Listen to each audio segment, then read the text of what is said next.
ug pagpadayon iya kining gitugyan ipaduma sa iyang unang gamayng simbahan nga gitukod. No?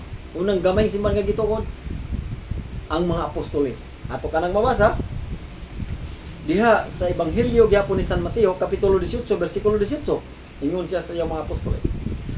Ug busa sultihan ko kamong tanan, ang inyong idili dinhi sa yuta, idili usab dito sa langit. Ug ang inyong itugot dinhi sa yuta, itugot usab dito sa langit. So usab ang 12 ka mga apostoles dunay authority. Gitugyan ang Ginoo. May authority sa pagdili o pagtugot, sa pagbadbad o sa paggapos. Wa jud moingon nga ang among idili dito sa langit, injong idili dinhi sa yuta. Wa jud moingon kundi tibuok kagawasan sa pagduma sa katilingbang simbahan gitugyan una ngadto sa mga apostoles. Ug kini nga gamay simbahan nga gipurma iyang gisaaran sa Ginoo. Diya sa Ebanghelyo ni San Mateo kapitulo 28 bersikulo 19 hangtod sa 20. Mao ni ang atong mabasa mga igsoon. Tungod nini sa inyong pagpanglakaw, himua nga akong mga tinun-an ang tanang katawhan sa tibuok kalibutan.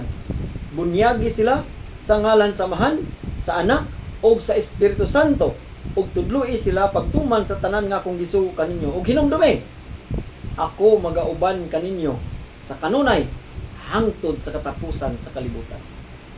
Mao na may isuon ang simbahan nga gitukod sa Ginoo na diha kang San Pedro. Ug ngadtos mga apostoles iyang gisaaran nga siya magauban gayon hangtod sa katapusan sa kalibutan.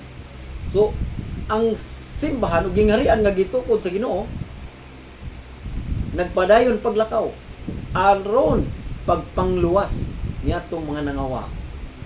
Kay ngano, ang balikon ang simbahan mao ang patukuranan, sukaranan, pundasyon sa kamatuoran. Ang simbahan nga gitukod sa atong Ginoong Hesukristo. Kini nga simbahan dali lang ilon. Kay ngano, ang Dios mismo ang naghimo og mga leader muduma sa iyang simbahan. Una mga kini mga apostoles, mamayang gipaw na ug gininahangtod karon dugay naman to mga almost 2,000 years ago. Gidumahangtod karon diha sa simbahan nga giduma sa mga kapanandin. Ang Dios gayud maoy naghimo niini. Sumalas mabasa sa libro sa Gipadayag kapitulo 5 bersikulo 10. Mao ni ang atong mabasa mga igsoon ko diha ni Kristo. Gihimo mo silang gingharian sa mga pari aron mag-alagad sa atong Dios ug maghari sila sa kalibutan. No? Kinsay gipaduma gitawag ang iyang gingharian o gingharian sa mga pari kay gidumaman sa atong mga kaparian. Unang salamat as Ginoo nga walay lain nga simbahan nga ni kuyanap sa tibuok kalibutan nga giduma sa mga kaparian ang Katoliko lamang nga simbahan mga igsoon kuda ni Kristo. Ug kini sila maoy may authority sa pagtudlo sa mga kahibulungang buhat sa Dios. Sumabasa sa unang sulat sa atong unang Santo Papa nga si San Pedro kapitulo 2 bersikulo 9. Apan kamo mao ang piniling katawhan, ang mga harianong pari, no? Ug ang balaang nasod. Gipili kamo sa Dios aron maiya ug aron magsangyaw sa mga kahibulungang buhat sa Dios. Gitawag kamo niya gikan sa kangitngit ngadto sa iyang katingalahang kahayag. Mao na giduma nga simbahan. Maski si San Pablo, pare, 15-16 sa Roma, pare usab nagalagad sa kang Kristo nga diin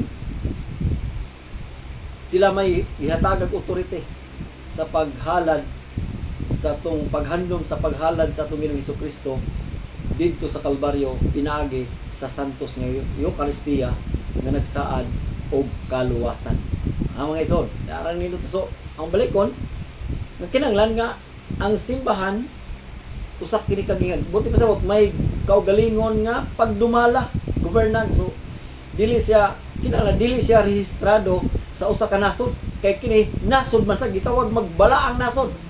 So sa pagkakaroon ang gitawag ang Vatican City mao kana ang syudad nga naa sa dakong syudad nga mao sentro sa atong Kristohanong pagtuo nga Katoliko.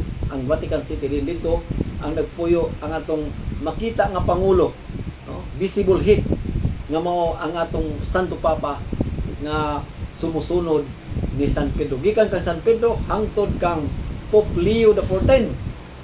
Ang 267 na kabuok ang atong mga makita nga pangulo timaan sa panahon nga din ang Dios misaad siya magauban hangtod sa katapusan. So ato ning ipadayon pinagi sa unsa man ay kalambigitan sa simbahan bahin sa atong kaluwasan. Mo na mahana mato nang masaysay.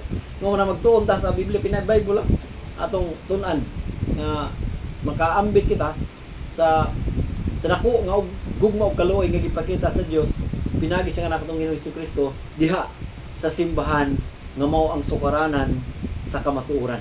Simbahan to.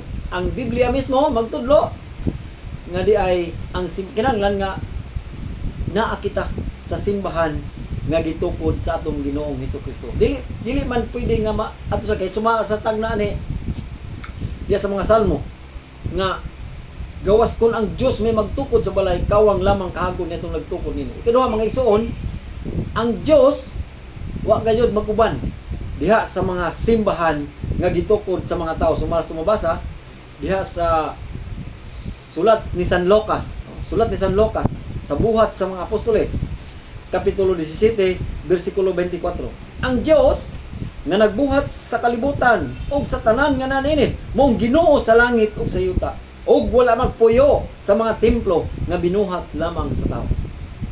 Ngano? Kay gusto ang Ginoo diha siya iya ning kabuoton, diha siya sa templo o simbahan maguban nga iyang gitukod. Una, ato ipadayon ang kalambigitan ini nga simbahan para sa atong kaluwasan.